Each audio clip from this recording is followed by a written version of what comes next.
Hello and welcome, esteemed gamers, friends, listeners. It is Leighton here from Leighton Night with Brian Wecht, and I just wanted to tell you that if you're looking to get even more podcast goodness to put in your face, then we've got just the thing for you, which is the official Leighton Night Patreon.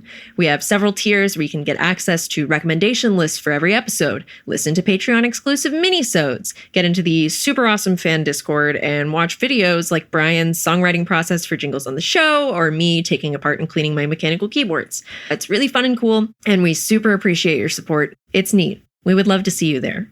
Without any further ado, here's the episode. Enjoy. Love you. Bye.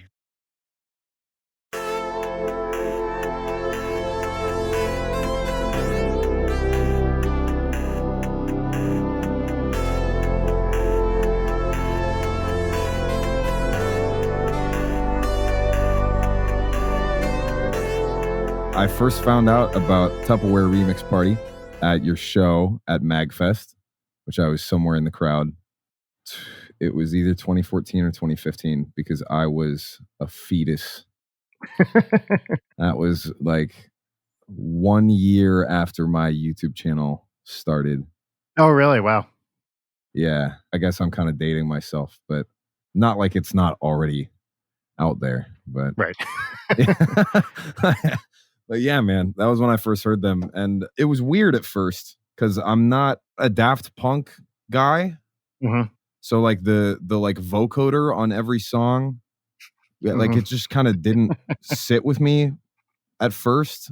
Yeah. I hope they don't hate me for saying that. No. You're not saying they're bad. You're just saying it's not your thing. Yeah, no, I mean, but man, I fell in love with their bassist and their guitarist. Oh, Meowch and Phobos. I mean, they're shredders. There's no two ways about it. Yeah. Like, those guys are incredible.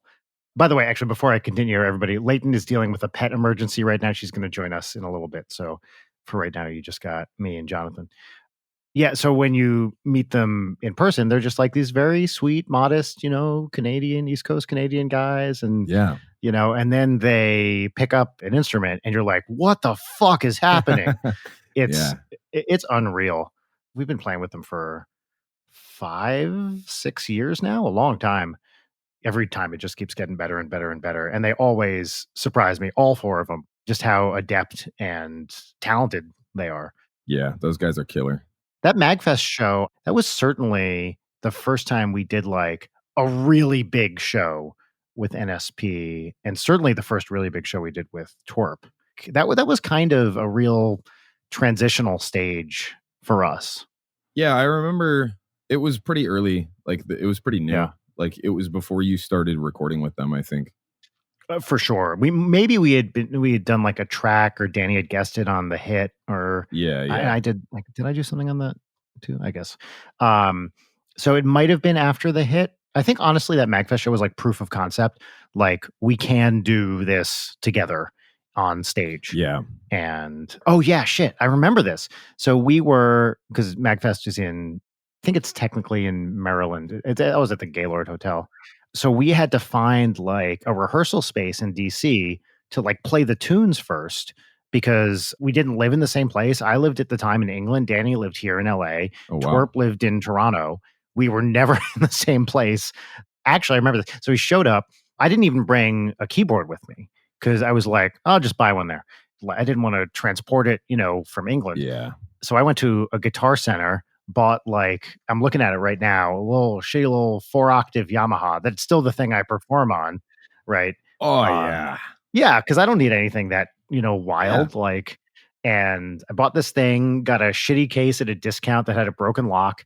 And then we rented this, like a rehearsal space in DC. And the second time we went, all the power had shut off. There was just a random blackout. Oh, man.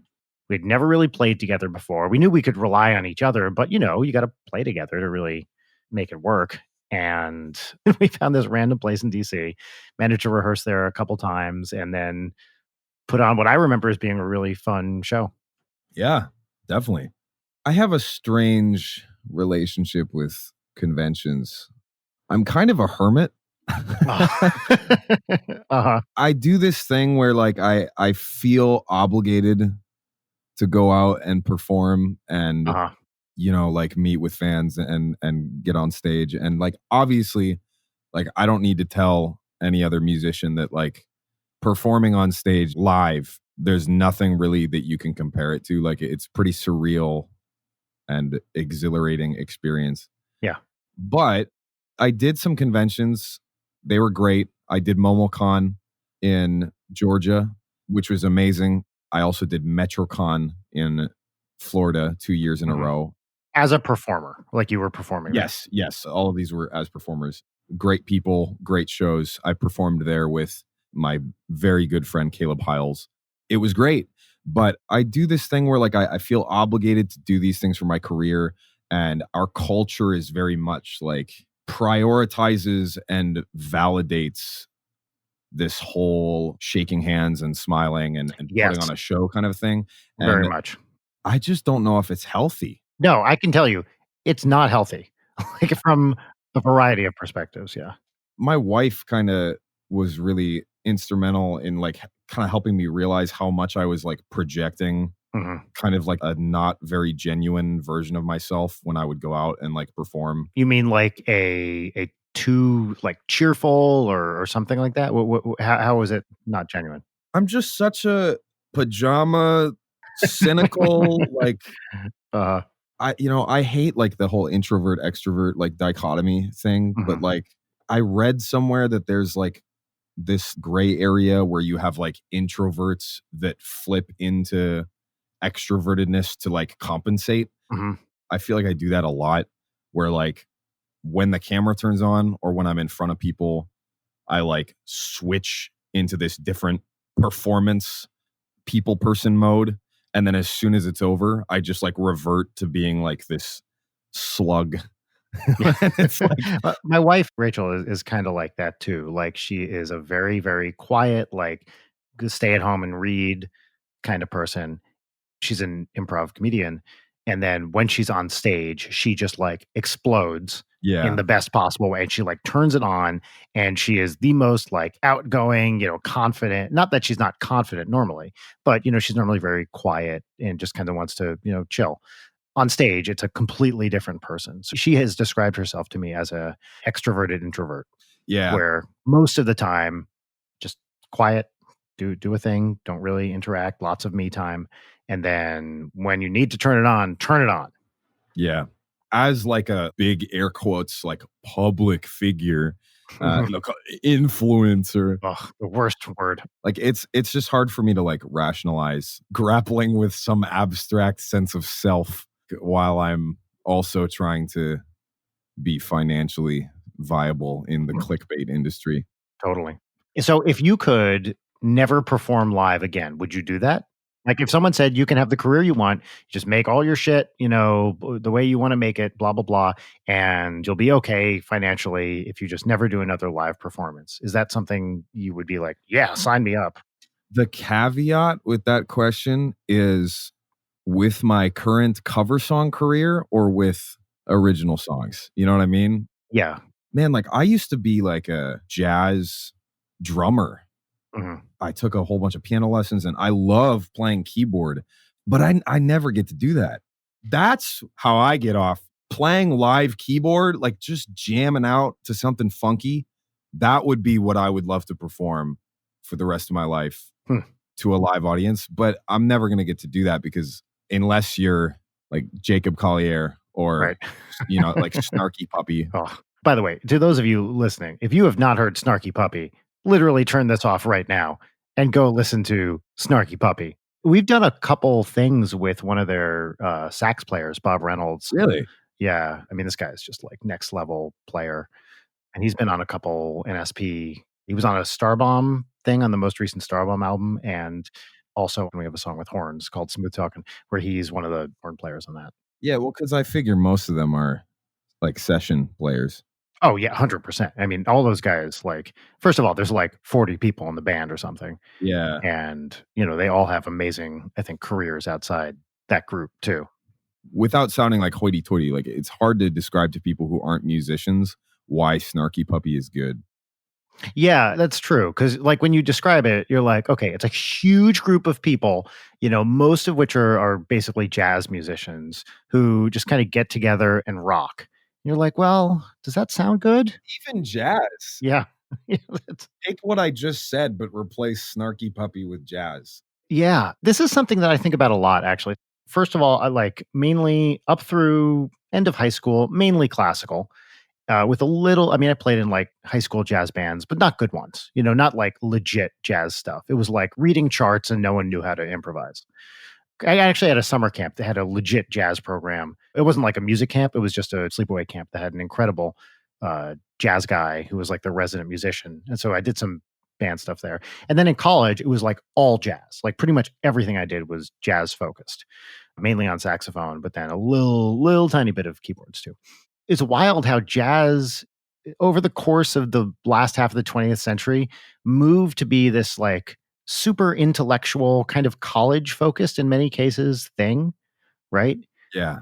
Its roots were so far from that. I mean, all these classic players, who's more brilliant than Coltrane, right? Coltrane is like the ultimate intellectual jazz guy.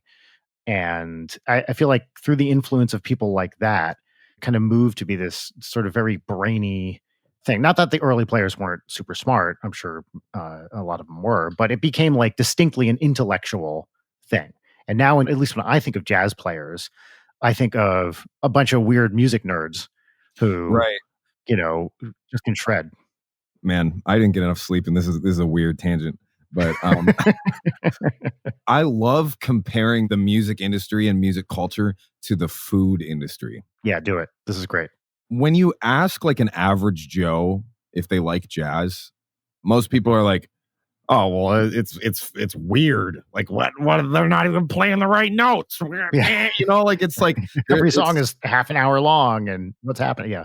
So normal music is like cheeseburgers and pizza, and like it's pretty easy to make that stuff yourself. You know what I mean? Like pop songs, pretty easy to write. That's why most pop musicians are kids that are not very good at music because it's like making a burger. And there's some like innate sense there. Like, not anyone can make an awesome burger, but if you kind of have like, let's say talent, which I think, even what you describe as sort of shitty pop music. Yeah. Like maybe they're not educated, but there's a sense of like what's good and what's not. Like Gordon Ramsay has a burger joint. You know what I mean? Like Gordon Ramsay makes burgers. Everybody loves a good burger, but like if you want to impress a chef, you got to make some chef shit. Yeah, that's right. If you're a professional chef and you're trying to prove to Gordon Ramsay that you should work at his restaurant, you're not going to make him a burger. Like that's right. You're not going to make him, barbecue or whatever. Like you're going to make him some complicated crap that is like incredibly technical and difficult to produce and create.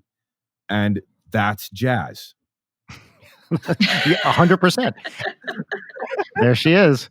Hey, it's me. Yo. keep going.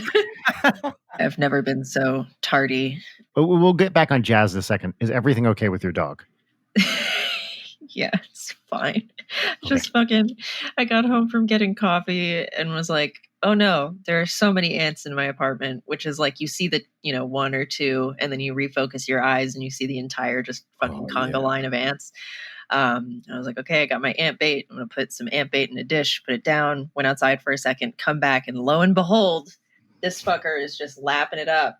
This fucker. Oh, yeah. And then it was a lot of frantic vet calling. And then they're like, no, you got to call the poison control line. I was like, oh, fuck. But everything's okay. Yeah, everything's fine. It's more when they eat traps. It's like if they eat the plastic of the trap, that's when it's bad. But she ate a tiny bit of, syrup with borax in it. And now she's sitting there staring at me like an idiot who doesn't understand why her mom is like verge of a panic attack for no reason. Yeah, that's right. I'm talking to you. Reminds me of a couple of years ago. You know those splat balls? You throw them against things and they splat. You know what I'm talking about? Yes? Question mark? Jonathan, do you have any idea what I'm referring to? No. So it's basically it's a very mushy sack of fluid. You can throw it against hard surfaces and it like completely flattens and then reforms into ball shape. Well, she punctured one and started drinking it. Oh, and and Rachel and I were like, we just like freaked out, called poison control, and they were like, it happens all the time, don't worry about it. She was totally Yeah. fine. That seems to usually be the answer. But for anybody who has like, a small creature or child who are just drunk, toddlers, just Yeah. desperate to die, Yeah. it's more of like, I think she's fine, but my anxiety is telling me she is going to suddenly drop dead. Well, it doesn't hurt. I mean, if she ate something in a fucking trap, you got to call the vet and just check. I mean, that's not like anxiety out of control. That's like just being safe. Yeah, totally. A few years ago, she ate like a very similar like roach tablet kind of thing, which yet again was like, oh yeah, it's borax, which is fine for dogs mostly. You know what? Okay, this is a good time to introduce everybody. Great. All right. So, everybody, this is Leighton, Hi, just joining us now after dealing with the dog thing. that's me. That's my name. The person who just spoke, that's Brian. That's Brian Wecht. What's up? Mystery guest, whose name we've said. Would you care to introduce yourself? Hello, everybody. I'm Jonathan Young. I am a singer and music producer, best known for singing other people's songs, usually lower and louder. On YouTube, usually. On YouTube, right? yes. Yeah. Awesome. Yeah, so we were just discussing jazz. The point I was going to make, just like food, if you really get into it, there's a lot of education that needs to be there before you understand the context of what's Yeah. happening. And this is very true, especially with classical music too, contemporary classical music, that if you're not aware of what happened in the past, you can't really appreciate what's happening in the present. I mean, this is true almost across any artistic discipline. Yeah. Yeah. But some are more accessible, like pop music or certain types of food, or Animation. animation's a really good one. Yeah. Just like everything is a basically subconscious stack of references to a zillion other things. And sometimes that's important to have, and sometimes it's not. And with jazz, I feel like it is generally pretty important to have. Otherwise, everything you're listening to sounds exactly the same. Yeah. A friend of mine from college had a running joke about our local Jersey jazz station, WBGO. And he's like, I can turn that station on any time of the day, and it always sounds exactly the same. Like I can just turn it on, and it's always like, and it doesn't matter if it's not a commercial, if there's a song playing, if there's music, it always sounds exactly like that. And I can totally understand why, Yeah. to someone who doesn't know what's going on, it always sounds exactly the same. What spurred on this jazz conversation? I'm sure everybody loves you guys having this conversation, then you have to give me the play-by-play. I was talking about how I first. Wait. Hold on. Excuse me. You joined us late. It's not my job to fill you in on the details of what you missed. I just want to be very clear about this. It's none of your business how we started talking about jazz. You're right. I think we were talking about NSP and Tupperware Remix Party and how great they are. Which everybody is talking about these days, by the way. It's true. Yeah. And then we were talking about live performances, and then we were talking about how like my ideal live performance would be jazz. And I think that's how we landed here. Performing or watching? Performing. I feel differently. We're talking about live performance in general, which is what spurred this. For me, I am always more excited about live performing comedy than I am performing music. And so when we do an NSP show, like I intentionally structure my part on stage so that I can stop playing at any given time, walk off stage, try to generally ruin the show, mess with the other players, irritate Dan, walk up, like get right in Have Hogan's face and stare at him for a while. I will often like basically rub up against Lord Phobos while he's shredding some solo and just kind of try to bother him. We structure the NSP shows. There are certain things that I have to be playing. Intro to Unicorn Wizard, there's a solo in Cool Patrol, whatever. But most of the instrumental heavy lifting is done by Twerp. And we have backing tracks too, because we just can't simply do everything that we want to do on stage with the number of musicians we have. And I will often put my parts in the backing track so that I can fuck around and do comedy stuff, where necessary. And then we always make sure we take a break in the middle of the show where we do kind of an acoustic thing, of a sense where I get a full-size keyboard and we play some stuff like that, where I'm actually like playing. But generally speaking, I'm much more excited about NSP shows because of the comedic element than the musical element. Yeah. What's your favorite way to bullshit and bother everybody? Oh, my favorite thing to do during a show is if Dan makes any kind of dig about me on stage, I just leave. I walk off the stage, and then I will wait a very, very long time for people to, sometimes they'll start chanting Brian or whatever, just trying to get the audience to bring me back out. And then after a long time has gone by, I will walk back out on stage reluctantly and then just cross the stage and go out the other side and then make them do it again. God, and you wonder where Audrey gets it from. Yeah. Jesus. With Danny, it's always a line because if I bother him too much, he gets genuinely annoyed. Which is, we've discussed this recently on this podcast. My goal is to bother people, but not so much that they're actually mad. And, that's a process. There's always finding that line. I think at least once per show, I do something that actually irritates him for real. And then I always apologize afterwards. But that's always my goal, is to just kind of bother people in general. Yeah. People should stop letting me be on panels. But anytime I'm on a panel, if anybody gets up and leaves or is hanging out near the door, I am going to harass them. Mm-hmm. It's just really great. Oh, hey, you walking past. Oh, where are you going, man? You go to the bathroom? What's your name? What's going on? Yes. I basically like to do what's my own worst nightmare as an audience member. Nice. Yes, single them out.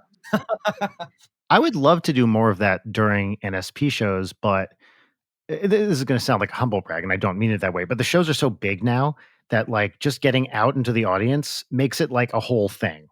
And it's security has to follow you, and it's very disruptive to the show. So I would love to wander out in the audience and start annoying people face to face, but it's just not practical to do it anymore. Yeah. Have I ever told you about my batshit Dream Daddy panel fever dream at MomoCon in Atlanta? We were just talking about MomoCon. I was talking about my live performance history, and MomoCon was the first time I did a big YouTube show a couple years ago. Wow, that's wild. I would never hear anybody talk about MomoCon. Well, okay, were you there the same year? That's the big question that I'm wondering. I was there last year and the year before, I believe. Yeah, we would have been there at the same time. I was there 2 years ago. Nice. Yeah, that was the show I was just talking to Brian about. Rad. My first big YouTube show with Caleb Hiles.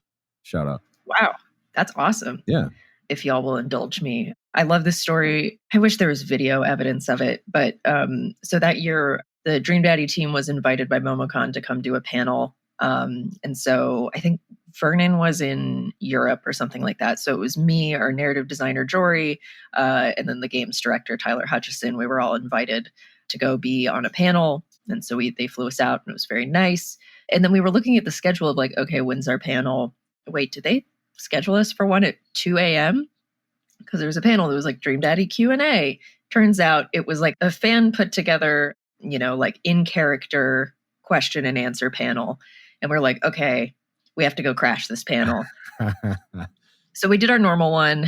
And then later that night, important context is going to MomoCon. At the time, I had really short, blonde pixie cut hair. And so I dressed up as Joseph from Dream Daddy, and I was carrying around a Bible. So we were wandering around trying to find this room that the panel was being held in at 2 a.m. And I was going down the escalator, and then I just hear a bunch of kids scream, "Joseph!" And then I turn around, and it's 5 people dressed up as characters from Dream Daddy. Nice. And they're "Are you going to the panel?" And I was "Yes, I am going to the panel." And they were "We don't have a Joseph. Do you want to be our Joseph?" And I was "Yes, no. I would love to be the Joseph." That's awesome. Nobody knows who we are. We get into the panel. Sitting up there, and the kids, they were so sweet and really precious, but I think all of them were very shy, and they were kind of afraid to actually interact because there was a pretty sizable audience there. And so I just kind of took the mic, and I was all right, let's do this, let's go. And then Tyler and Jory were coming up to the mic in the middle to ask really stupid bullshit questions, and more people keep trickling in. And then basically, the reason I bring this up is because I was doing a lot of harassing people walking past the door. And anytime somebody walked past, I'd be "Hey, you like hot dads? Get your ass in here. Come on, let's go." And At one point, this extremely, extremely handsome man in like an open Hawaiian shirt walked past. And I was like, you there, sir, get up here. You like dads? And he was like, hell, he like gestures to his shirt and it's like, hell fucking yeah, I like dads. Are you talking about me? Brian, I feel like you would remember this if it was you. It's I don't know. I don't remember. Well, the thing is that this man was very, very drunk and he's up at the mic and we're talking to him and asking him about, do you like dads? And everyone's very excited because he's like, I can't emphasize how attractive this man is. Yeah, it really sounds like you're talking about me. I mean, to be fully honest, my ears are burning. So we asked him what his name is. He's like, my name is Bruce. And I was like, Bruce, do you want to be on this panel with us? And he's like, sure. And then he comes up, sits next to me. And he turns to me while the others are talking and he's like, hey, do you want some Coke? And I was like, okay. Bruce. On mic, he said that? No, not on mic. It was like behind mic. And I think probably my response of no was on the mic. And then I was like, are you staying hydrated, buddy? Are you drinking water? And he holds up this big bottle of water and he's like, no, it's Everclear. You want some Everclear? Oh, yeah. Bruce, no. So he's literally a hot mess. Hot mess. Yeah. How did this get kicked off? Someone came up to the mic and was like, can I kiss Bruce? And Bruce was like, yeah, fuck it. Of course. Gets off stage, makes out with this person. And then a bunch of other people get into the line and they're like, I would also like to kiss Bruce. Oh my God. And so we have a train going on this drunk man who just is very enthusiastic about kissing everyone. And then 2 people were dressed as sexy Waluigi and sexy Wario. So fishnets and, very high heels and stuff. I think of those as normal Waluigi and Mario. Yeah, normal Waluigi. And so normal Waluigi made out with Bruce. And at a certain point, we're still sort of like answering questions about the game, which by this point, no one has caught on to who we are. And then Bruce turns to me and he's like, where's Brittany? I was like, who's Brittany? And he's like, I know you're Brittany's friends. Like, Brittany, you can drop it. Like, this is all a prank. And I was like, who's Brittany? And he was like, my girlfriend. And we were all like, oh no, this dude just made out with a bunch of people in front of a room. And he doesn't know where his girlfriend is. So Jory and Tyler helped Bruce go find his lady, I guess, because he left and it was very wild. But people were trickling in and they were like, is this the panel where the guy's making out with people? Oh, yeah. And then it got to a certain point. I'm not sure when the jig was up, but at a certain point we were like, yeah, so we made Dream Daddy. And then all the kids on the panel started crying. Oh. It was so precious. And then afterwards, everyone was like, that panel had multiple plot twists. That's incredible. And eventually we ran into Bruce again, and he still thought the entire thing was a prank. And I have a picture with Bruce. Was he drunk the second time you saw him? Oh, more so. Did he offer you Coke the second time? Oh, that's a better question. Yes. No, which is disappointing. I would have done some lines off a Bible with Bruce. Lines off a Bible or lines off of Bruce? Yeah. Both. So, Bruce, wherever you are, I hope you're well. Sexy Waluigi, I also hope you're well. So the reason, actually, that this podcast exists, I don't think we've ever quite talked about this, Leighton. The reason we're here now is because of another Dream Daddy panel / event, which was the one you guys did at Dynasty Typewriter probably about 2 years ago now. Oh, fuck. Which I walked away from and thinking, wow, Leighton's really great on stage. Wow. Thank you. So I wanted to do a talk show. And when I was talking it over with Brent, we were talking about, I wanted to have someone else involved. And he was like, what about Leighton? And I was like, yeah, she was amazing on stage at that Dream Daddy panel. And that is why we're here now, because of a different Dream Daddy event. Nice. Wow. Thank you. I was very drunk at that show. But very funny. Thank you. I really like doing live stuff. I'm so sad we had to cancel our show and then all this shit happened. Oh, okay. That is an amazing callback or completing the circle, because that's how we got into this anyway, which with our discussion of live performance. I want to ask you both. Let's talk about cons in general.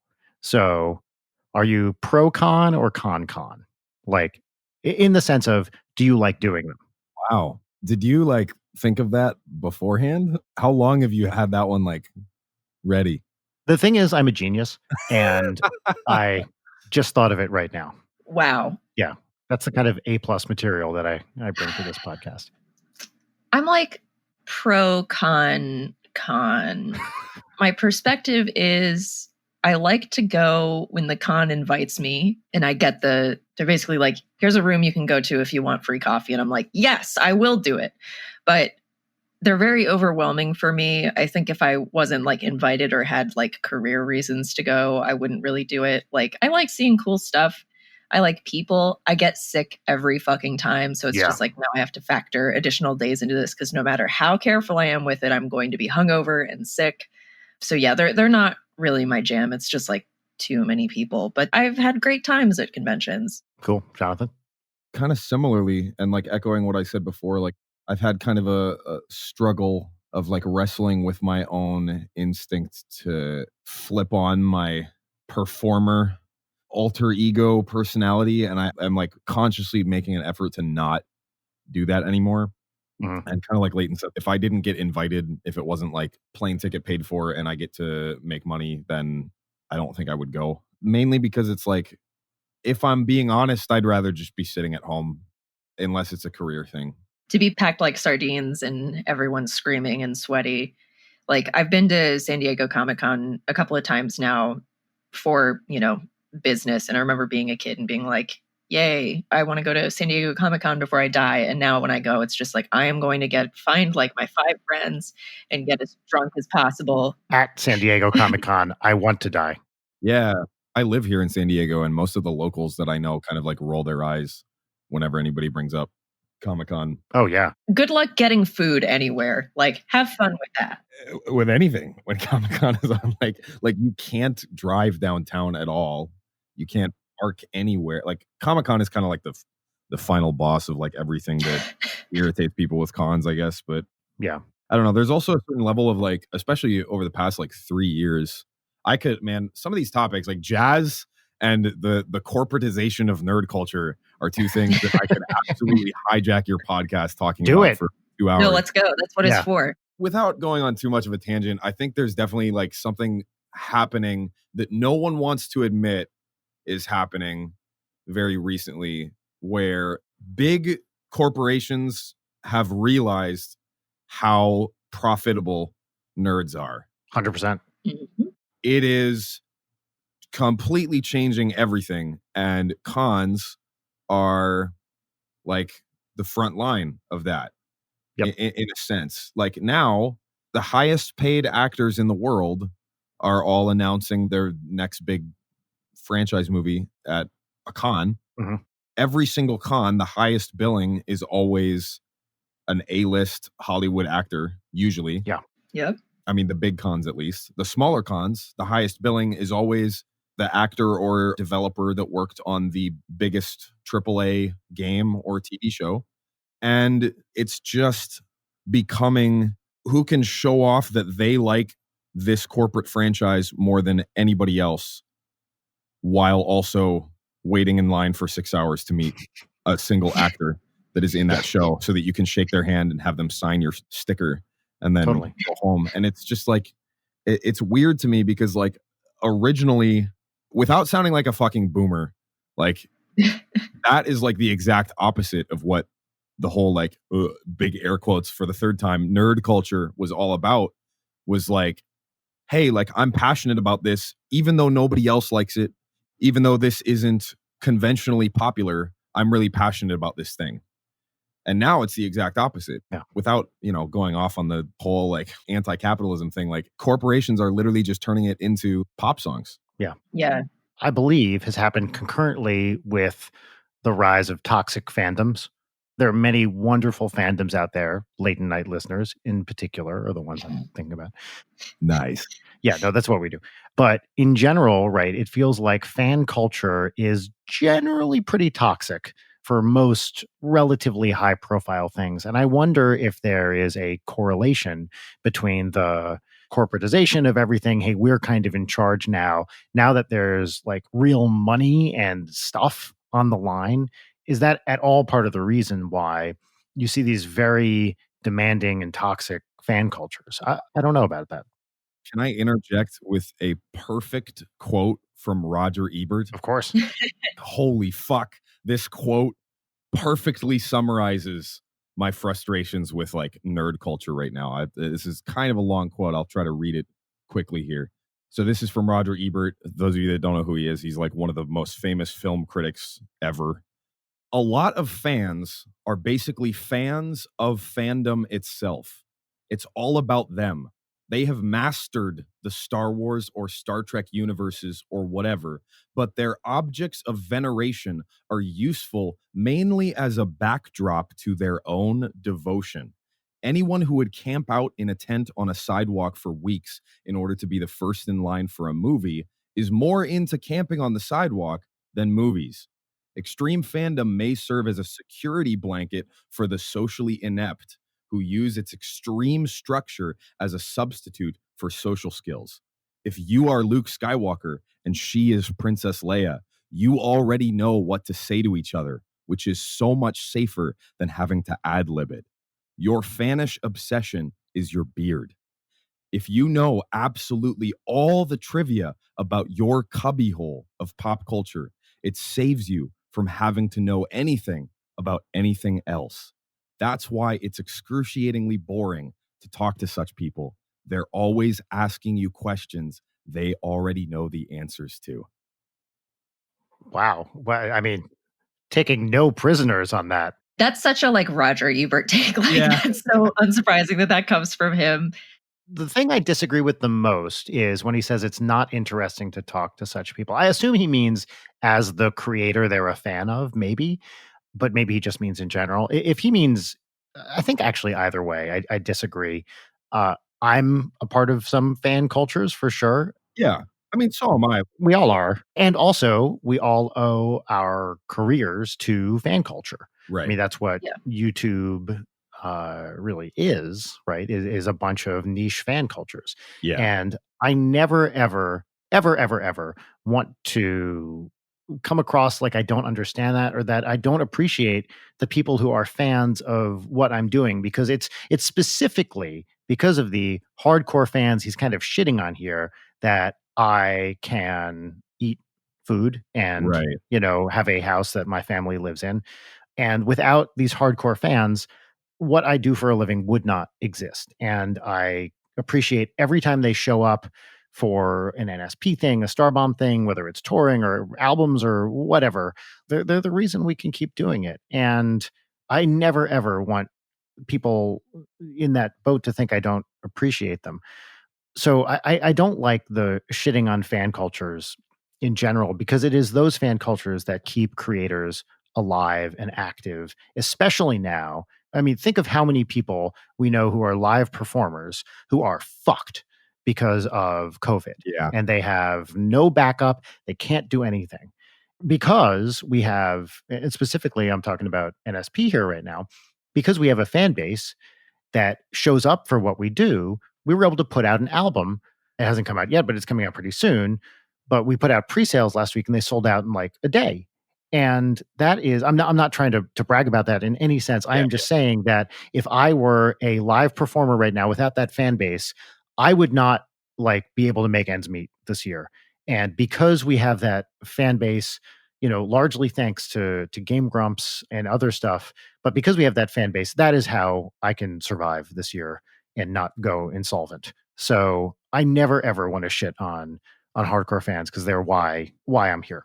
That said, there is like an interesting point in Ebert's thing that I've been thinking about a lot. And this is sort of like maybe a wild thing to say. I don't know. But there's sort of like this in millennials and Zoomers, there's been a huge dip in terms of like people going to church or having like a strong religious belief system. And I feel like there is this growing like sense of community on the internet that has sort of like taken the baton over in terms of just like, here's a thing that we all know a lot about. This is like the quote unquote sacred text. And like, this is our community where we all bond and we make stuff about this thing that I think makes it really easy to get super invested in. Not that that's a bad thing or that it's like a religion per se, but it's just, I don't know. Does that make any sense? Yeah. Yeah. I want to like kind of backtrack and make sure everybody knows that I'm not like trying to be that guy. Oh, no. I do think that it's important food for thought because like I've been that guy. Like I've been that guy who like rather than having a meaningful conversation with somebody, I would just make it about, Star Wars or whatever I was most like devoted to. Yeah. Kind of like you were saying, like religion replacement. Like my whole mental space was all devoted to just dedicating all of my passion to liking this creative work. But I think that more importantly, to kind of pivot, this idea of like people that like these things with this like sort of religious dedication, that makes it easier for these things that we love to get twisted by Yes. whatever corporation owns the IP. Mm-hmm. Right. And take advantage of that devotion and milk it. But then we have this clash that's happening right now between corporations owning these intellectual properties that people are very passionate about. And because they're corporations and because this is how capitalism works, they're going to put in the minimal effort possible to still cash in on these intellectual properties because that's what has happened since the beginning of time, and that's never going to change.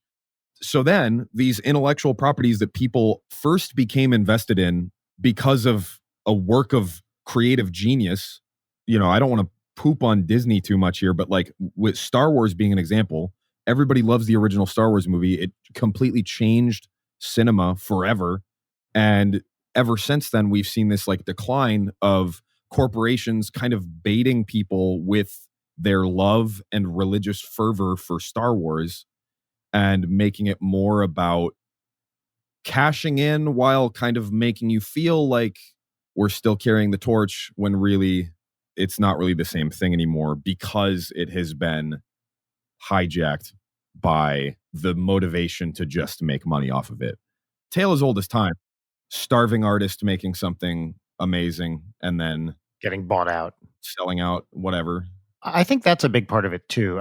As a general rule, a thing made by one person is going to be probably better than a thing made by a committee, right? Yeah. And I feel like with a lot of these, big franchises now, everything is like focus grouped and committified to death to maximize profit, to play off this sense of nostalgia that you're talking about.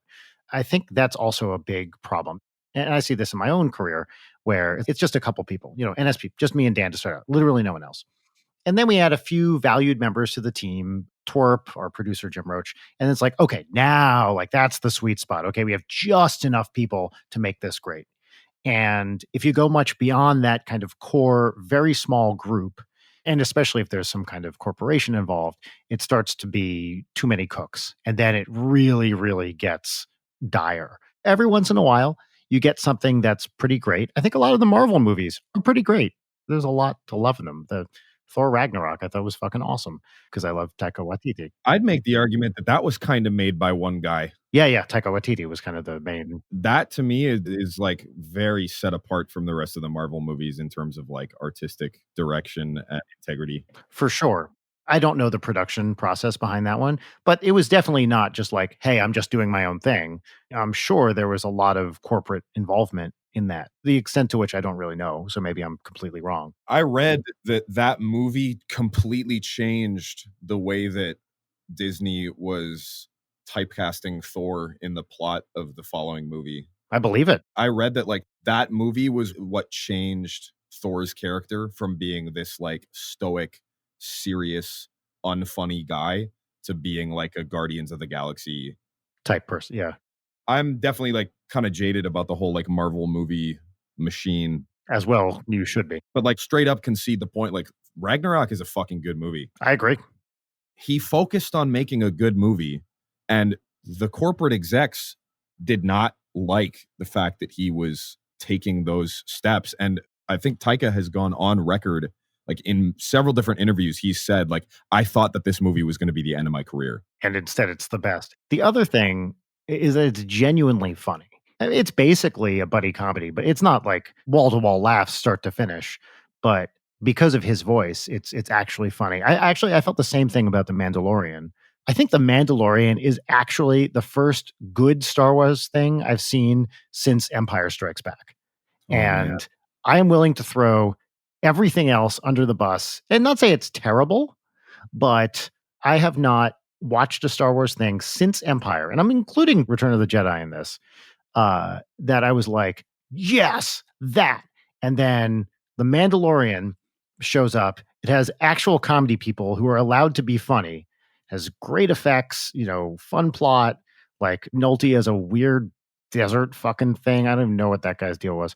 But watching The Mandalorian, I was like, this is how I want to feel when watching a thing. Like, I feel like they let them go and do a weird, idiosyncratic little thing that ended up being great and legitimately funny at points. Not all the time, because it's not supposed to be. But I will throw all of the prequels and indeed the sequels, Force Awakens. And I'm going to have to watch that now. Those are strong words for you to say that you would throw everything after Empire except for Mandalorian. Because I walked out of the theater after The Last Jedi and I haven't touched anything Star Wars ever since. Dude, I get it. Don't even get me started. Okay, well, how old are you? This is important. 26, but my dad raised me on Star Wars. I have a box with 10 plastic lightsabers in the room directly above me.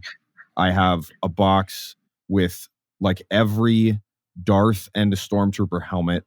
I have read all of the novels about post Return of the Jedi that are now no longer canon about an alien race called the Yuuzhan Vong from a different galaxy invading the Star Wars galaxy. Han Solo and Leia have twin children, and one of them becomes a Sith, but he's a good guy, and one of them is just a good guy.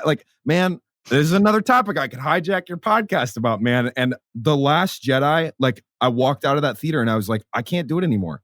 I will not tell people that I'm a Star Wars fan anymore because I feel big corporate has just taken a big butcher knife and stabbed my childhood. Yeah. Well, I feel like that sort of touches some of the toxic fandom stuff too, because there's this huge conflation of identity with it of yes. You can say, I enjoy this thing, or I am an X fan.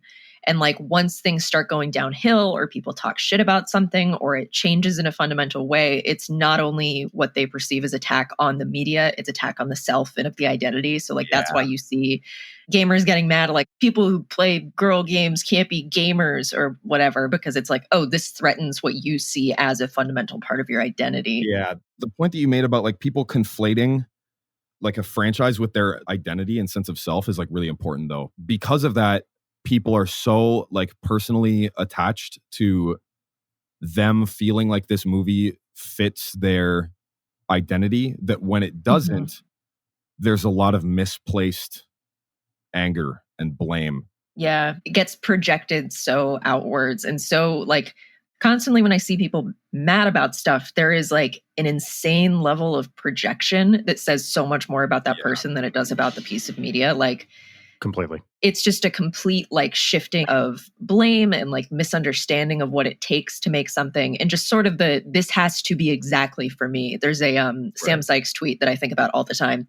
Stages of a toxic fandom. 1, I love this. 2, I own this. 3, I control this. 4, I can't control this. 5, I hate this. 6, I must destroy this. It's one of my favorite tweets. Wow. I haven't seen that one. That's a good one. Yeah. But you just see it go through that of I love this. This thing isn't what I want. I hate the people that make this. I hate that they didn't do this exactly how I wanted. Maybe please be calm. You just had a brush with death in my mind. Please chill out.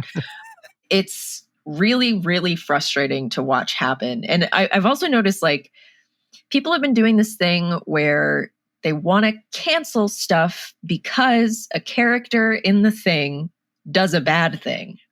You're not allowed to have villains who do bad things because that means that, depiction equals endorsement, and you shouldn't support a fictional character who does a bad thing. It's do you just want stories to not have conflict? But I think that pulls into the identity part of it of if you watch something or like something, you being into a character must mean that you are morally aligned with it, which I think is truly the death of media literacy.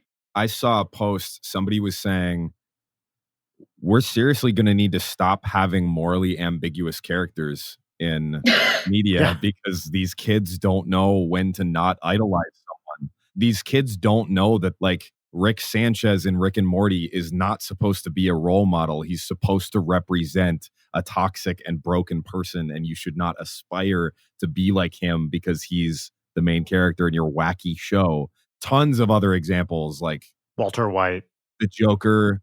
Don Draper. John Fight Club, I think was the guy's name. John J. Fight Club of the Fight Club Fight Clubs.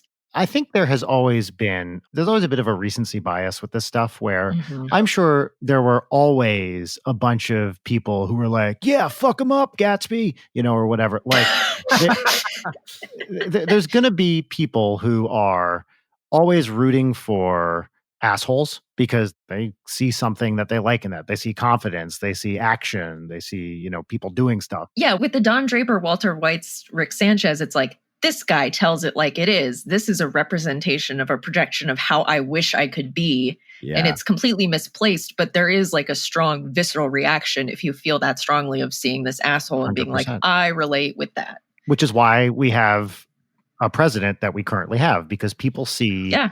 brash assholery as speaking truth to power. Yeah, people say, wow, this guy's jaded. This guy got screwed over by the system, and so did I. That means that I should look up to Walter White. I should look up to Rick Sanchez. Yeah. I've mentioned it before on the podcast, but there's a good piece by Emily Nussbaum, who was a TV critic for The New Yorker, about bad fans that you should absolutely read. I mean, she's talked about this on more than one occasion, but she is a superb writer and TV writer. So read her writings on bad fans, and specifically in the context of Breaking Bad. As we've talked about, like, Vince Gilligan's whole idea was, how far can we push Walter White and basically drag people along for the ride so that they're still rooting for him when he becomes just an abject monster. And there's a significant portion, I don't know percentages, I don't think it's anywhere close to most, but a significant portion of the Breaking Bad fan base who is just pro Walt no matter what and sees him as the hero. And this is what you're talking about, Leighton, it's lacking media literacy to see that. But I think those people have always been there. I have no evidence to Yes. support this, but I don't think that's a new thing. I don't think it's a new toxic fandom thing. I don't think it's because of corporations or whatever. I think there are some people who just will always love assholes, and they're more vocal now because it's easy to be vocal on the internet. But Yeah. you'd have to really convince me that those people haven't always been around. Well, like, I love asshole characters. They're my favorite kind of characters because we've reached a point where, like, there is this refusal to put complexity or nuance into a character. The character doesn't have to be morally good for you to like them. And I actually think there's also this huge thing where people expect media to teach them moral values as if it's like an Aesop's fable or whatever. Like, Yeah. you should not be explicitly picking up your morals from pieces of media because you're just going to fuck yourself on that. Like, Yes. it's not going to work out for you. And it's part of what frustrates me about people being like, this thing has a problematic element, so don't engage with it or watch it at all, because if you do, you are bad.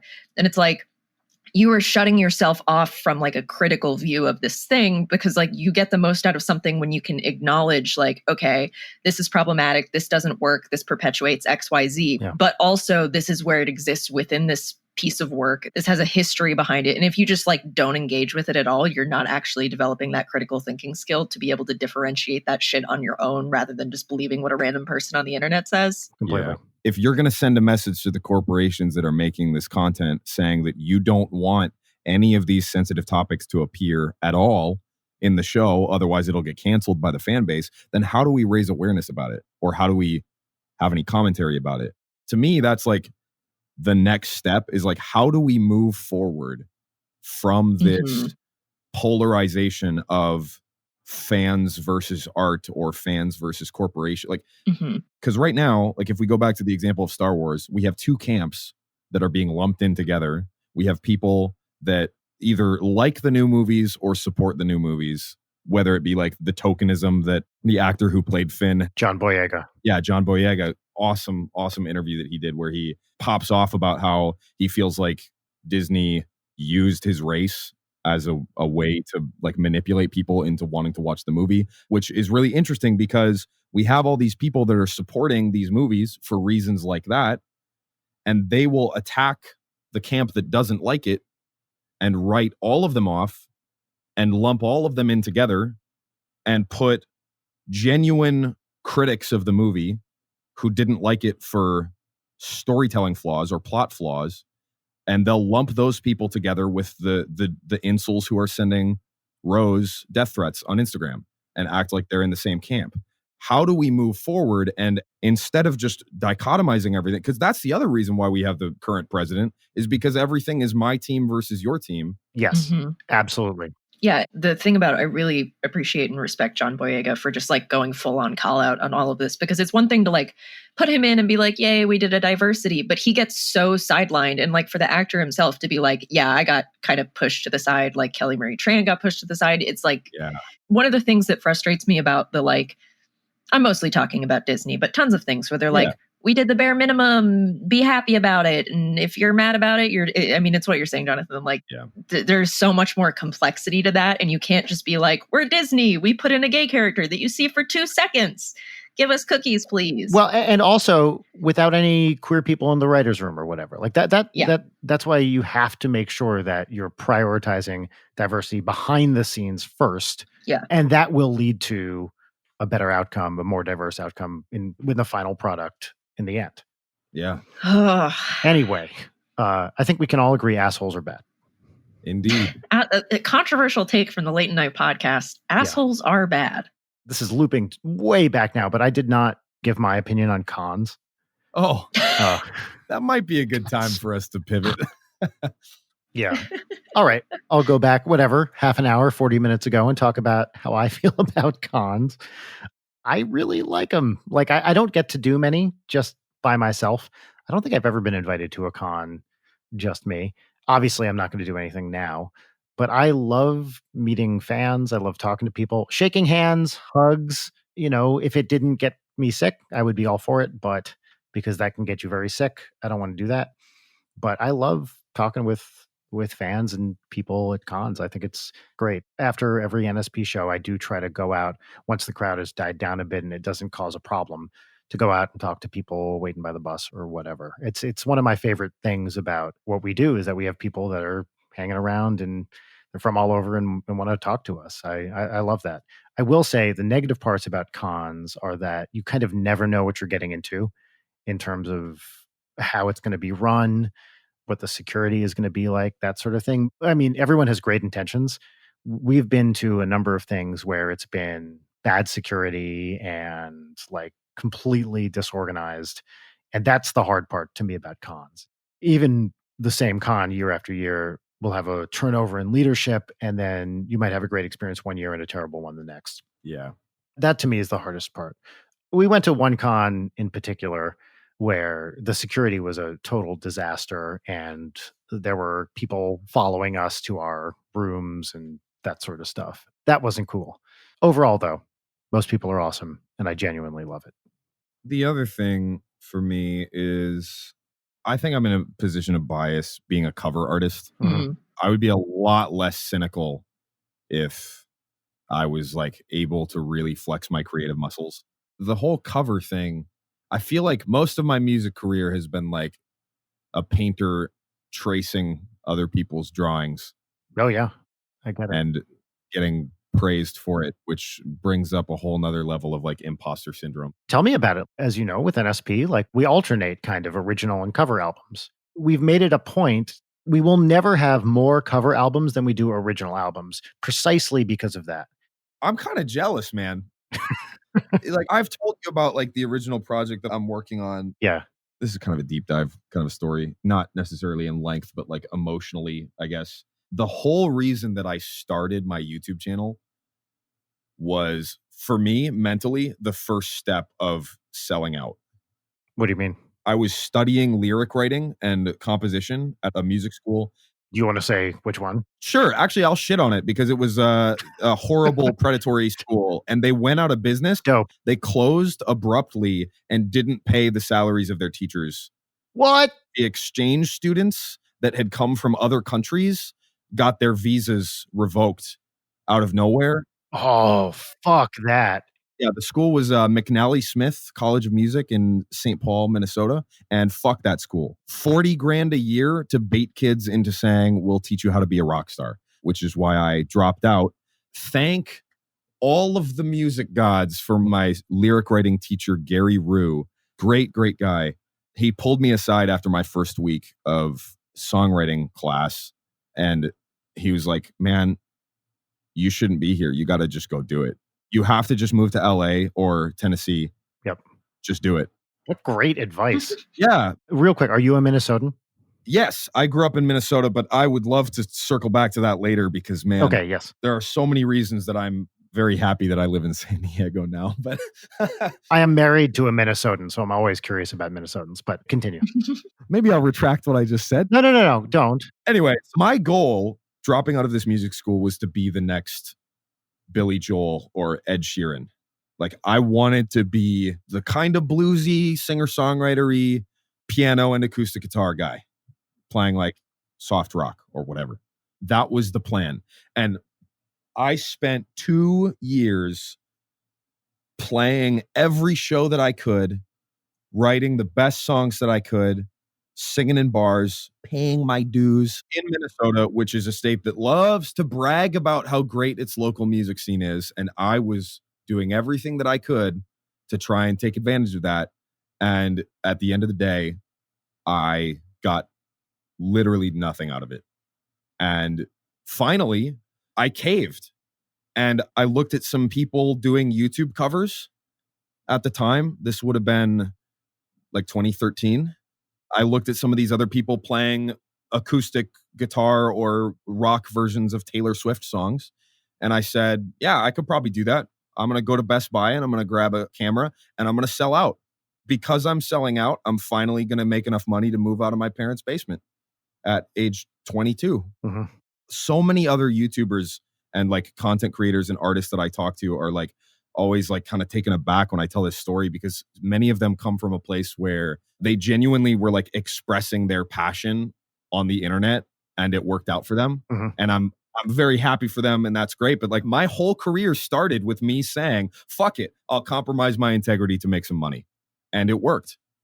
And I kind of like lost myself a little bit along the way in terms of like, I kind of got lost in my own ego for a little bit shortly after my career kicked off. But then everything other than that has literally just been a series of steps of me saying, what's the most financially profitable thing that I can sing on my YouTube channel? Selling out, I think, it's a loaded term. Yeah. I don't think there's anything wrong with what you're describing. You got to make a living. You are not the first musician to be like, hey, how can I actually make money off this? All right, I'm going to do this thing that maybe is not my preferred angle, but seems like I have a chance at it. And then that allows you to do, hopefully, the other stuff that you want to do eventually once you kind of build up that fan base and make some money and blah, blah, blah. So I don't think there's anything wrong with what you're describing from, I don't know, like a moral point of view. You know what I mean? Really what it is for me is like guilt. Mm-hmm. I guess in two parts, I threw together a cover of the opening from Tokyo Ghoul, which is like one of the most popular anime songs of all time. I've never seen a single episode of Tokyo Ghoul. Leighton, do you know what he's talking about? Nope. Yeah, neither do I. And this is all like super niche stuff. Like you guys were talking about Nightcore in your last episode, which is funny because that's like my fan base is the type of people that watch AMV videos from early 2005 YouTube or whatever. That's awesome. Real quick, just to make sure, I don't know what he's talking about either, just in case anyone out there assumed. Tokyo Ghoul. Basically, Tokyo Ghoul is a cult popular anime show. But more importantly, the theme song or the opening to that TV show is called Unravel. And it is probably the most popular anime theme song of all time. And when I say that, you have to understand that people who watch anime don't listen to music. They listen to anime theme songs. Oh, that's interesting. If you watch the Spotify playlist of somebody that is a huge anime fan, all they listen to is the theme songs to all their favorite shows. That strikes me as weird because I know maybe you're talking about super hardcore people. Yeah. Obviously, there's a big crossover, I'm sure, between people who are listening to this right now and, people who like anime. That's not been my experience, but I also don't know like the super hardcore segment. I'm generally talking about like the super hardcore fan, and I don't mean this as like a dissing anime fans or anything. Like many like film people are the same way. Like that, instead of listening to music, they'll listen to film scores, and that's totally cool. Mhm. You do you. You know what I mean? But I learned about this song just by researching what anime songs were popular and by listening to the comment section, and people were requesting this song, and I threw together a cover which has been in millions of fan made YouTube videos, Mhm. kind of like the shippy stuff that Leighton was talking about on your last episode. Mm. And I was sick at the time, so my voice was cracking, Mhm. and that made it seem like I was like emotional when I was recording it. And it's like it's got like 20 million views or something stupid. That's awesome. 30 million views. Oops, when did that happen? Not to humble brag, but like on the one hand, I'm very, very grateful that I was able to like pay several mortgage bills by throwing together a cover of this song. Like I'm very privileged to be able to do that. Of course. Yeah. But I also feel guilty because there are Tokyo Ghoul fan accounts that are posting edited photos of me in association with this show. You're saying that they're posting photos of you because they are saying, look at this ultimate Tokyo Ghoul fan, or they're posting because they're like, hey, look at this guy who recorded this thing we love. The line is kind of blurred. And they use social media to post about how much they love these anime shows. And there's people like designing these posters that have like characters from Tokyo Ghoul and then me. That sounds pretty awesome, actually.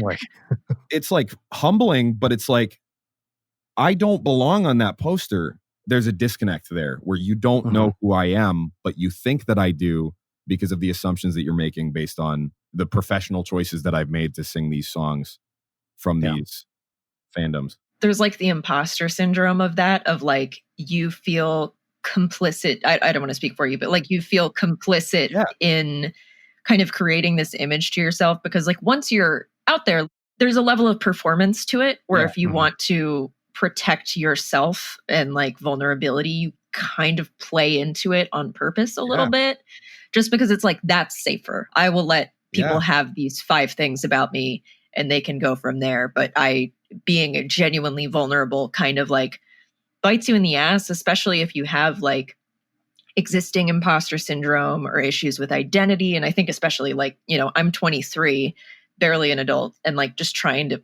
figure shit out. And so when you suddenly like don't have that solid identity, and then people who don't know you at all are like, this is who you are, it creates like that crisis. And especially in the context of making art, in that like it just kind of becomes a quagmire where you're like, I have somehow misrepresented myself, or this isn't who I am, or is this really who I am? Like there's so much doubt in it. I couldn't have said it better. Like assuming that people who have never interacted with you know you better than you know you. Yeah. I think about this all the time. So in the context of myself, not to turn everything into being about me, but how dare you? Well, my name's on the podcast. We were talking about bad fans and characters too. Like my character is a psychopath who like, yes, plays music, but also murders people constantly, albeit in a comedy context. Yes, of course I get that. But like, I am known for playing an abject asshole, like who's very proud of it. Ninja Brian's whole deal is he's a dickbag and he knows it. Leighton, to your point of like, there are the few things that people know about you. When I first started showing up on the Game Grumps channel, had I been calculated about it, I would have been like, oh, maybe people can see a more tender side of me. Instead, the thing I chose to do, because I thought it was funny, was talk about my fucking doctorate in physics, because I was like, no one would actually do this seriously. And then it became for people, oh, look, he plays an asshole and he is an asshole. Oh, wow. And which, I mean, some of my favorite comedy types are these like false bravado kind of thing, which is what I thought I was playing into, only not realizing that some people can't pick up on that, just neurologically they can't. And, when everything you do is deadpan, which is everything I do is deadpan, in case people have not picked that up on this podcast yet, and you never acknowledge your own bits, even people who are savvy will start to be like, wait a minute, I think he might be a jerk for real. And I think all the time about maybe I really shot myself in the foot by having a jerk character who wears a mask and then playing a jerk character who doesn't wear a mask. Yeah. And then those are the 5 things that people know about me, dick, dick, dick, dick, dick. Yeah, and there's layers to that too, because totally when I first met you, I was like, is Brian going to be a dick? And like, you're genuinely one of the nicest, like most generous people I've ever met. Oh, thank you. Thank you. But it's funny, like, as I told you the other day when you were doing your AMA, like I had a ton of questions that were like, is Brian nice? I totally get it. I mean, you look, when I meet fans in person, my goal is for them to walk away from that interaction feeling awesome and feeling like, I am not a jerk. Don't think that in a calculated way. When I meet someone as a fan, introduced myself or said hi to enough famous people, not that I'm calling myself a famous person, but like put yourself in that situation. The worst way you can feel is that person is kind of a dick and you're bothering them. Yeah. And then you walk away from that and you're like, oh, I didn't like that. So if I have someone that comes up to me as a fan, I never, ever, ever want that person to feel like that wasn't a great interaction for them, because I am genuinely, genuinely appreciative and I like meeting people. So I do worry about, in my personal case, that people genuinely think I'm I'm an asshole. And anytime I have a chance to correct that in person, because I do think, I try to be a nice guy. I don't know if I am, but I try to be. I want people to be aware that is the dominant side of my personality. If you ever, see me for real in person. Yeah, I mean, and there's that level of like, feels like an intense word for it, but whether it's like the pedestaling or being like, I hate this person for X reason that I've never met, it's like dehumanizing, even the stuff that's like super positive, because it totally makes you feel like an object and not a person. And I guess using the word object, there's that additional element to it if you're like a woman online, where it's just like, oh, you just want to fuck me, I guess. All right. Cool, I've accepted this. This is just as gross and as dehumanizing if you were like openly an asshole to me. Yeah. It's like, I don't want to be like just an image. Should we do segments? Yes, we should. This has been a fucking awesome conversation and I could continue it. Actually, speaking of music, it's interesting that you mentioned that, because we don't have that many other musicians on this. And the first of 2 segments that we have on this podcast, it's called What's Poppin'. And I don't want to brag. It has a great theme song that I wrote. And I'm very interested in your opinion of this theme song. Like, I trust your ear. I trust your judgment. I'm going to play this for you. And I think you're going to be blown away. I think you're going to say, this is, and again, I'm hesitant to use this word often. I will use it now, genius. And I think you're really going to, I don't want to oversell it. Love it is what I'm going to say. I think that's a conservative estimate. Hit me with it, man. Okay, ready? Here it goes. What's poppin'? What's poppin'? All right, fucking boom. So, what did you think? Is the bit that I couldn't hear anything? That is the bit. Put a tally on the Leighton side for this one, motherfucker. This bit never works. Were you hoping that I'd be like, yeah, Brian, that was great? I'm never hoping for anything. Mainly, I just do this because Leighton doesn't like it when I do it. So any reaction you have is fine with me. Now that we have the upgraded version of Zencaster, you have a soundboard. Oh, yeah, I could play it. You could. And my suggestion of how to make this bit better is to intermittently sometimes actually play the theme song and sometimes not, so that the audience doesn't actually know. But why would Brian listen to me? We have a soundboard. Nice. Yeah. Let's do this goddamn segment. Leighton, what's poppin'? What's poppin' for me is that just this week, I watched Borat for the first time. I somehow Wow. got this far without having seen Borat. In anticipation of the sequel. Yes, of course. Yeah, it was great. I loved it. Always very interesting to fill out like a cultural comedic gap that influenced an entire generation of comedy. And just like retroactively realizing all my weird friends in middle school were just constantly doing Borat. I just had no idea. I realized that last week when I saw the trailer for Borat 2 that one of my friends that I used to play games with online, he used to always do the Borat voice, and I thought it was hilarious, and I never knew that it was the Borat voice, so I would start to do it. For years, I was doing the Borat voice because my friend did it, not realizing that it was Borat. Yeah, I had a great time. I needed to watch a comedy thing, and I'm going to shove another What's Poppin' in here. I also watched a movie through totally legal means that I acquired legally. Oh, that's good to say.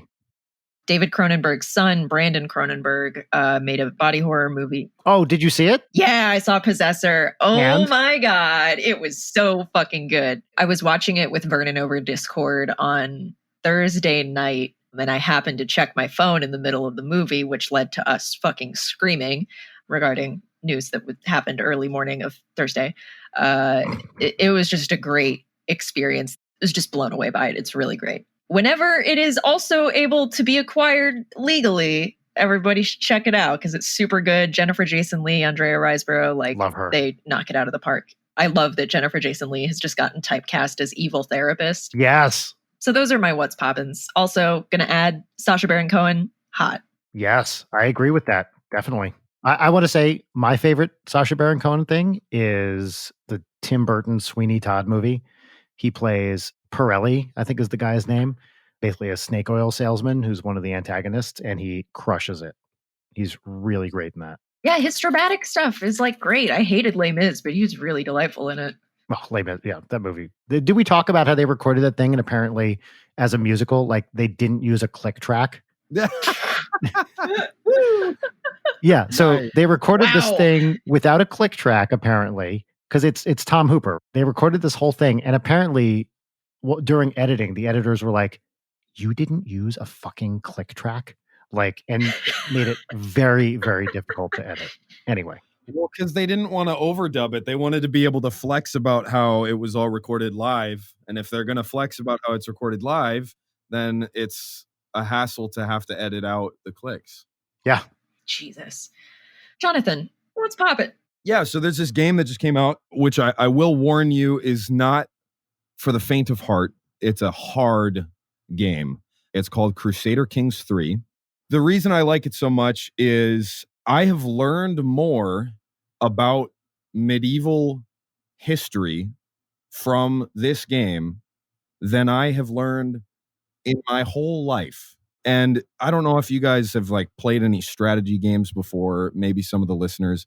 If you're a fan of classic games like Sid Meier's Civilization, or other like empire building economics strategy games, then you'll probably love this game because it's like the grown-up version of that kind of concept. oh, cool. There's two time periods that you can start in. You can start in the year 865 AD or 1065, I think, AD, which are two very tumultuous points in history, which I did not know until I played the game. I mean, 1065 is very close to 1066, which is the Norman Conquest of England. I see you're a man of culture. I don't like to use the word genius more than 6 times in a single podcast. But I mean, let me run with that example. So the Norman Conquest of England, you can play as the English king who is about to be invaded. You can play as the... Can you be William? Yeah. You can play as him. You can play as the guy that he invaded.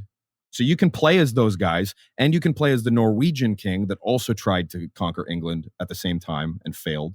And you can like alter history and like play out this invasion of England, but make better decisions than the actual historical king did and possibly change the course of history. Cool. Obviously, that's like, wow, I can do that. But like every single decision that this king would have had at his disposal is up to you. You can fracture the Catholic Church for personal gain. Dope. Yes, please. If the Pope doesn't like you, you can start your own offshoot of Christianity that will allow you to take advantage of your peasants better. everything. So I'll close with this story of kind of like why I have been liking this game so much.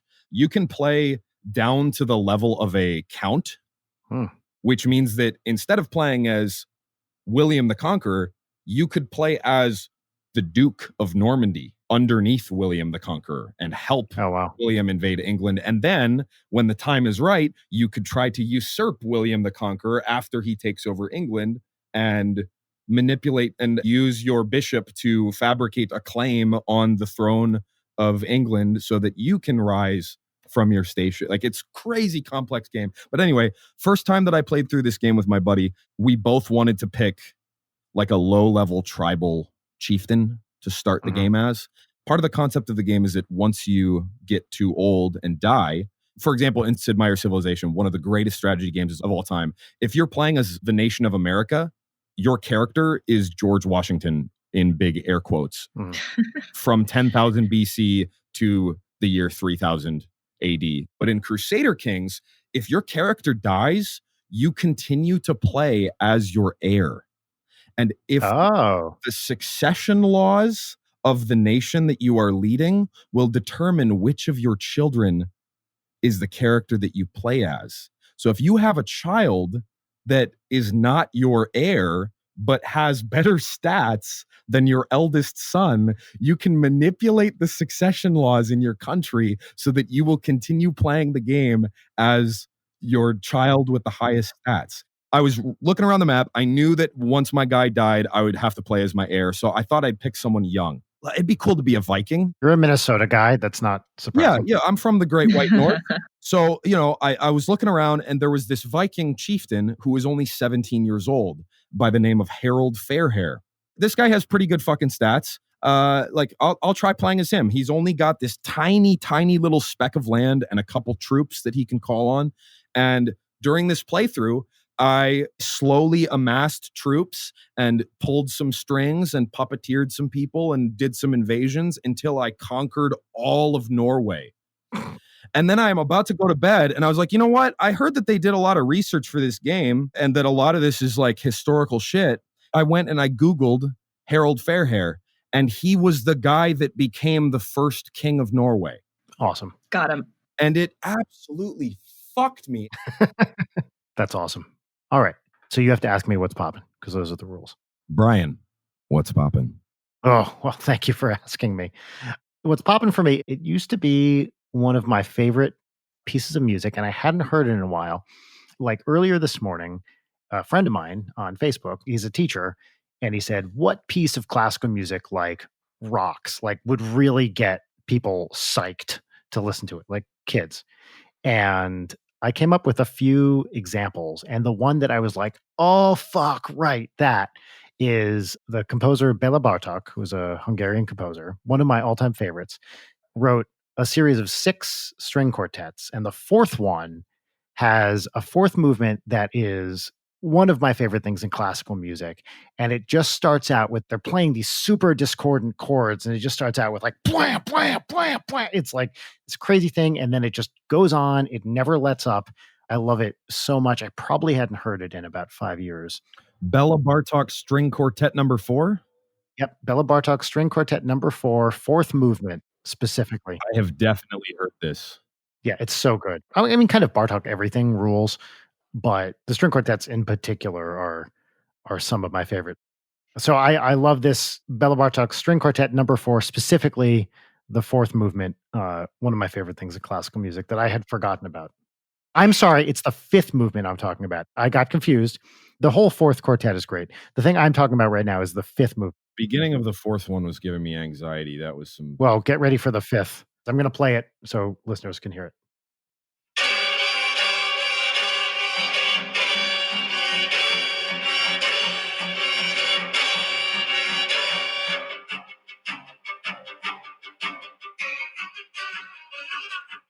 Fuck. That's what it sounds like. That's heavy. That's dope. Yeah, hold on. I have to correct this Facebook thing that I posted just a second. The fifth movement of the Bartok fourth string quartet. Not the fourth movement. This is exciting. Exclamation point, proofread, post. Done. Okay, great. Done. Thank you. Unprofessional. All right. Are we ready for peaches? Yes, we are ready for peaches and lemons. Peaches and lemons. Peaches and lemons. Peaches and lemons is a gratitude exercise that we end every episode with. We haven't done lemons in months because there's just too many of them. So each of us will go around and share 3 peaches, which can be as petty or as like meaningful as you want, just things that you're happy about, excited for, a nice thing that happened, etc. Who would like to go first? I'm happy to go first. Do it. So peach number 1, we had some friends over for dinner a couple days ago, socially distanced, outdoor, blah, blah, blah, all the safe stuff. And it was a lady and a gentleman. And the dude in the couple was talking to Audrey, and he said, you know, Audrey, you have the second best mom in the world. And they says, but do you know who the first best mom in the world is? And he did the thing. See if you can picture this with me, where you hold up your palm of, let's say, your left hand flat so that your hand is facing to the side like it's a wall. And then you point at the other person like your hand is shielding them. Do you know what I'm talking about? Yeah. Can you picture this? Where you're like pointing at them, but like supposedly they can't see it because your hand is shielding them from the point. Yeah. So he says, Audrey, do you know who the first best mom in the world is? And he does that. And Audrey goes, your hand? Nice. And it broke the room up. It was one of the funniest things I've heard in months. Oh, yeah. I'm sure she was very excited to get that response. Well, she didn't understand why it was funny, but she was very excited that people thought she was funny. Actually, my second peach is a Minnesota thing. So, Jonathan, are you familiar with the radio station 93X? Oh, yeah. 93X rocks. Dude, that's all That's I right. listen to. Okay. Are you familiar with the Half-Assed Morning Show on 93X? I've never listened to it, but I've definitely heard them talk about it. Yeah. Okay. Well, my brother-in-law, Josh, is one of the hosts of the Half-Assed Morning Show on 93X. And for their show, they do a segment called Dad Fights, where they have Randy Shaver. I think he's a sports guy originally, or he's their sports guy. And they have this other guy, Brad, I can't remember his last name, who comes on and they, argue about dad stuff. And so Josh wrote me a couple weeks ago and said, we do the segment called Dad Fights with Brad and Randy. And would you write a theme song for it? And so I'm happy to oblige, because Josh is great and I love what he does. And he's my brother-in-law too. So I wrote a segment for the 93X Half-Assed Morning Show called Dad Fights, which I think they are playing on Fridays now. And I sent them all the stems. So I think they're letting listeners like remix it or, do their own versions of it or whatever. So, yep. If you listen to the Half-Assed Morning Show on Friday mornings, I believe is when they do this segment, you can hear my theme song for their bit, Dad Fights. And it's just cool. Like, it's cool to have a brother who does a popular radio show and asked me to contribute to it. So fuck yeah. That's lovely. The final peach, my third peach, is that we have a new Ninja Sex Party album coming out in a week. It'll be out a week from the day this podcast airs. And I'm really happy with it. And I can't wait for people to hear it. Fuck yes. Love it. Yep. We're doing 2 singles and then another video when the album comes out. I guess the video that comes out the day people are hearing this is one of my favorite songs on the album. It's called Wondering Tonight. And the star of the video is a major pornographic actress who was very, very sweet and did a great job. So hopefully y'all can check out that video and hopefully you like it as much as I do. Awesome. Can you tell us who it was? I don't want to give anything away, but people will see the video by the time they hear this. Her name is Mia Malkova. Awesome. I think there are some memes about her floating around in the internet. I'm sure there are. She's hugely popular, and it was great working with her. She was awesome. We've done a couple videos with porn stars now, and it is always fascinating conversations with people in an industry that I know next to nothing about, but they're always very, very down to earth and very self-aware, as you might expect, and just super fun to talk to about what they do for a living. Fuck. Hell yeah. Jonathan, would you like to share some succulent peaches? Yeah. Obligatory. My wife and my dogs, always the best. Cool. I've got 2 dogs and 1 wife. They're great. Can we have names of wife and dogs? Yeah, my wife's name is Alicia, and my dogs are Lily and Lolo. Aw. Lily and Lolo? Lily and Lolo, and believe it or not, when we adopted Lolo, we already had Lily, and his name was already Lolo, so that was not planned. A match made in heaven. Yeah, so she is a Shih Tzu Yorkie mix. Hmm. She is the sweetest, most calm, and attention-hungry dog ever. And Lolo, I think he fell on his head when he was a puppy. Oh, no. Bless his heart. He's just a fucking idiot. But yeah, the other peach that I came up with is kind of tied to what you could call a lemon. That's fine. I am a huge Magic the Gathering player and collector, which is something I don't talk about very often because A, nobody cares, and B, I don't want another one of my passions to be drowned in the internet and in financial gain. Right. But Magic the Gathering, Wizards of the Coast, and Hasbro, which are all the nested companies that own each other, recently released a collaboration project where, for those of you that don't know, Magic the Gathering, they have their own like world and story, kind of like D&D or whatever, or like the Marvel multiverse. Mhm. And they recently printed a collaboration with The Walking Dead, which, whatever, it's like clickbait, but they made the decision to make these cards that are absolutely have no place having anything to do with the existing universe of Magic the Gathering. They made these cards competitive legal with an exclusive print run of only a week, which anyone who's ever played a competitive trading card game can tell you. This basically means that if these cards end up being good enough to be played in tournaments, if you want to play in a tournament to get one of these limited print run cards, you'll have to buy it from a price gouger on eBay for upwards of $1,000. Fuck. Jesus. So that's kind of a lemon, but something that has made me very happy and hopeful about the state of capitalism this week is that the entire Magic the Gathering community overwhelmingly basically rose up and said, fuck this. These cards should be banned from tournaments. This is a price grab, and you guys should be ashamed of yourselves for disrespecting us like this. So it was nice Wow. to see people not falling for the clickbait for once. Yeah, That's heartening. that's great. And my last peach, kind of going to do what Brian did here and shamelessly fucking plug. Do it. Do it. I have been working on an album for 5 years that I have not announced yet.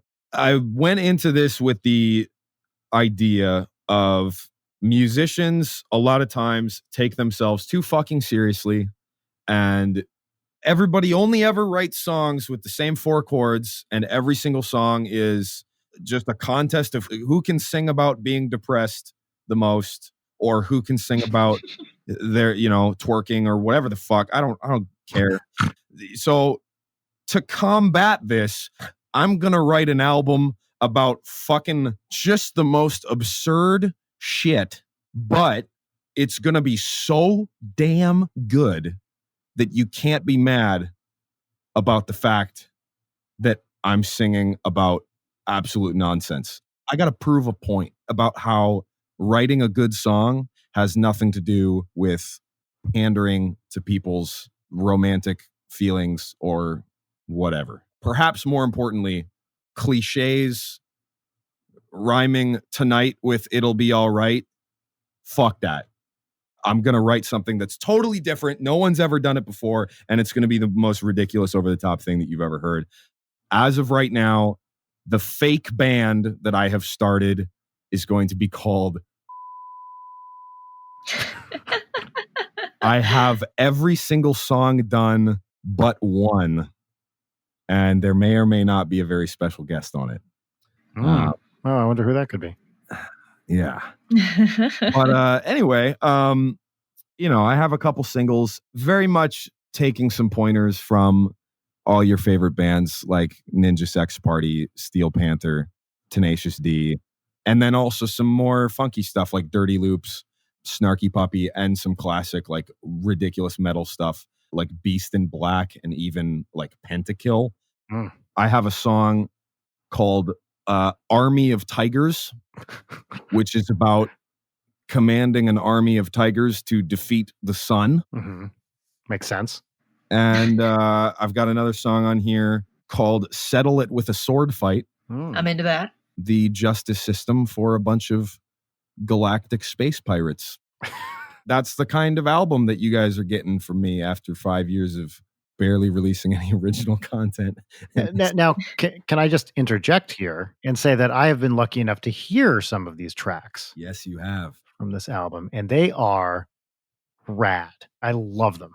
Thank you. So when this comes out, I think everyone's going to be very, very excited and impressed. I'm going to make an announcement soon and basically try to tell everybody, like, forget about anything that you've ever heard from me. In fact, throw it in the garbage. I would rather have you listen to this and then never listen to anything else that I ever do again, because... Dude, you could pull an Unis Annis and delete all of your other videos. Oh, man. I don't know if I can pay my mortgage, though. Well, I know. Legitimate. Yeah. But anyway, I'm paying a bunch of animators to do animated videos for, I think all the songs are going to have like the full-on treatment. Great. Basically, I don't want the focus to be on my face and like my performance. Like, I want it to be about this like mythos of this like ridiculous album, kind of like the Gorillaz or Ninja Sex Party or something like that. I want to be able to flex some creative muscles without risking falling into the cliches of being a YouTube cover artist that just pivots into being another generic radio rock guy. Yeah. I really want to show that this is not the path that I'm going to take. Awesome. I love it. Yeah, I was going to ask you earlier, like where you saw yourself going if you're not completely satisfied with covers. So I'm really happy to hear that, man. Congratulations. I'm very stoked. I think it's going to be a hit. I mean, from what I heard, I don't see it going any other way. Layton, what are your peaches? First peach, ate Taco Bell last night. Always exciting. Love it. Congratulations. What'd you have? Thank you. Usually when I get Taco Bell, I get enough to kill a horse. You know, got to get those Locos Tacos. I got just an abysmal, they have like a folded up quesadilla now. It's stupid. The level of quality you would expect from Taco Bell. So disgusting, but amazing. Long-time Taco Bell stan on this podcast. None of this is surprising. My second peach is... Someone suggested that I add a maybe bark to the soundboard. I heard, yeah, I think you don't need it because she's... I don't think I need it. Fucking going. My second peach is...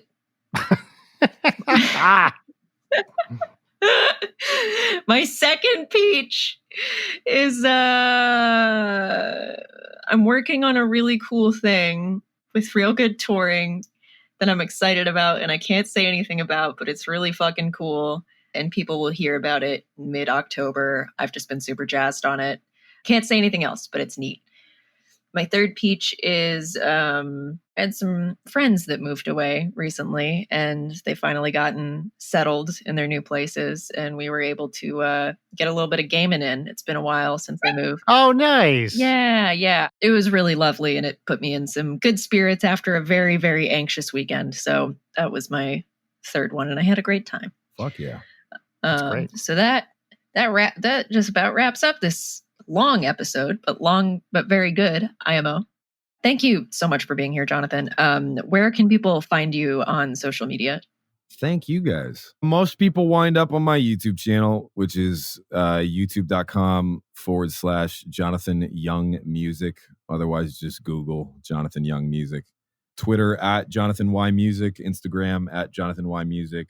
Hopefully, you'll be finding me in some other places soon. But yeah, I'm very humbled and flattered to be on this podcast with you guys. And fuck yeah. Fuck yeah. Fuck yeah. It was so great having you here. Thank you for taking the time. I'm very stoked. I'm very stoked that you guys brought me in on this. Super good time. Everybody listening, hope you're well, taking care of yourselves. Please fucking vote. Go vote. Yes. Register to vote. Vote early. Please, God. Please, God. Just to interject, vote for Biden. Come on. Yeah, to be clear, vote for Biden. What are you doing? Yeah. Vote for Biden. Yeah. Yeah, it's not a question. Fucking do it. You have a civic duty to do so. And so much hangs in the balance here. So maybe said to vote. And we know that he's not perfect, but that's what we've got. Yeah. Well, they say good is the enemy of great. I think what we really mean here is that decent is the rightful enemy of abhorrent. And that's what we're going for decent. Yeah. Not perfect. We got to make some baby steps. Yeah. I thought you were about to say we got to make some babies. And I was like, now that's how we end a podcast. Now that's a message. Yeah. Go make some babies. That's the end of the podcast. Goodbye. Bye. Bye. Leighton Night is produced by Brian Wecht, Leighton Gray, and Jarek Centeno. Follow us on Twitter at Leighton Night, on Instagram at Leighton_Night, or email us at leightonnight@gmail.com.